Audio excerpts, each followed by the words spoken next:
पावसाळ्यामध्ये गरमागरम चहा आणि खमंग भजी खाण्याची मजा काही वेगळीच असते. आज आपण बनवणार आहोत एकदम कुरकुरीत आणि चविष्ट खेकडा भजी. विशेष म्हणजे हे भजी बनवण्यासाठी एकही थेंब पाणी लागणार नाही आणि याला खेकडा भजी का म्हणतात तेही जाणून घेणार आहोत. चला तर मग वेळ न घालवता भजी बनवायला सुरुवात करूया. पण त्यापूर्वी भाग्यश्री रेसिपी चॅनलवरती तुमचं खूप खूप स्वागत. इथे मी 250 ग्रॅम कांदा चिरून घेतलेला आहे.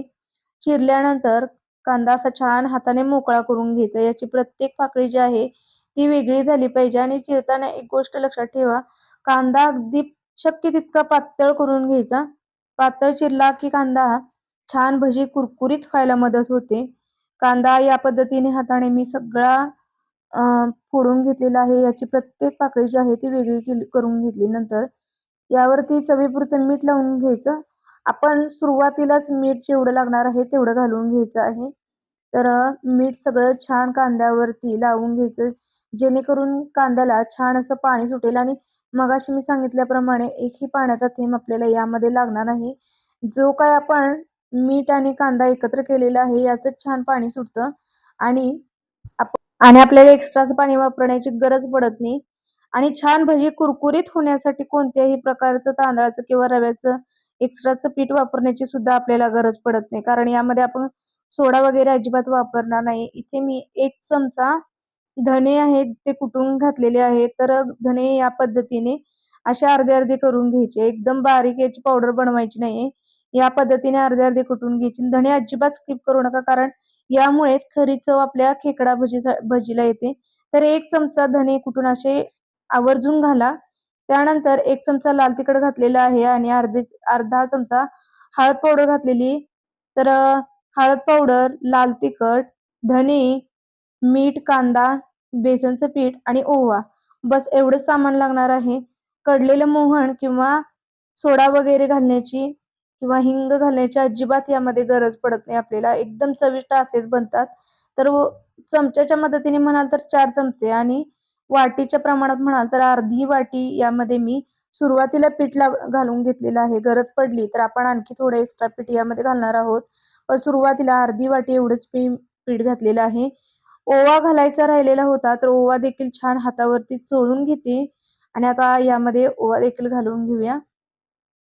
तुम्ही बघू शकता, ओवा घातल्याच्या नंतर मगाशी जेवढं पीठ घट्ट वाटत होतं, आता त्यापेक्षाही सैल पीठ वाटायला लागलेलं आहे. आणखी छान असं पाणी याला सुटले. तर आणखी थोडंसं यामध्ये पीठ मी ॲड करणार आहे. साधारण पाव चमचा होईल एवढं पीठ मी आणखी यामध्ये ॲड करण्यासाठी घेतलेलं आहे. तर घेतलेलं पाववाटी पीठ सुद्धा मी यामध्ये आता घालून घेते.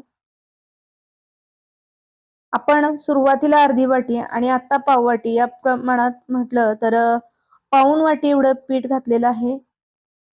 तुम्ही ज्यावेळेला कांद्यावरती मीठ लावून घेता आणि जेवढ्या प्रमाणात तुम्हाला भजी बनवायची असते, त्या प्रमाणात थोडंसं पिठाचं प्रमाण कमी जास्त सुद्धा होऊ शकतं. तर इथे मी पाऊण वाटी पीठ घातलेलं आहे आणि तुम्ही बघितलं आहे एकही पाण्याचा थेंब न घालता सुद्धा छान असं पीठ आपलं पाणी घातल्यासारखं जसं मळून होतं तसं छान झालेलं आहे. आणि आता इथे तेल देखील मी गरम करून घेतलेलं आहे. तेल गरम करत असताना एक गोष्ट नक्की लक्षात ठेवायची, की तेल अगदी कडकडीत गरम करायचं नाही, कारण हे भजी भाजण्यासाठी फार जास्त कडक तेलाची अजिबात गरज नसते आणि जास्त कोमट जरी असेल तर ते भजी तेल पितात. त्यामुळे मध्यम आचेवरती छान असे कुरकुरीत होईपर्यंत आपल्याला भजी तळायचे आणि सगळ्यात महत्त्वाचं, भजी आपले छान भाजून झाले की नाही हे ओळखल्याशिवाय भजी अजिबात पलटायचे नाहीये. सुरुवातीला भजी आपले एका बाजूने छान भाजून झाले की नाही हे ओळखण्यासाठी हे जे तुम्हाला जास्तीचे बुडबुडे दिसतायत हे थोडेसे कमी व्हायला सुरुवात होते आणि पूर्णपणे ज्यावेळेला बुडबुडे बंद होतात त्यावेळेला भजी पलटून पाहायचा. जर भाजलेला असेल तर दुसऱ्या बाजूने भाजून घ्यायचा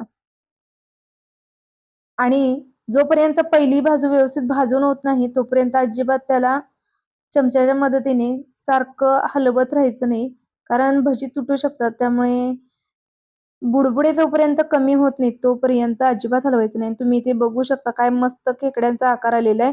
बऱ्याच लोकांना वाटतं याला खेकडा भजी म्हणतात म्हणजे खेकड्याचा वापर करतात की काय, पण असं अजिबात नाही. हे भजी खेकड्याच्या पायासारखे पसरलेले दिसतात म्हणून याला खेकडा भजी असं म्हटलं जातं.